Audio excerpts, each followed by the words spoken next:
కలగనలేదు రాముని పతి కాగలనని ఏనాడు. రాముడు అనుకోలేదు జానకి పతి కాగలనని ఆనాడు.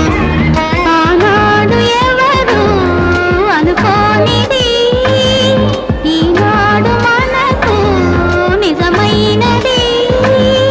ఆ రామాయణం మన జీవన పారాయణం. రాముడు అనుకోలేదు జానకి పతి కాగలనని ఆనాడు.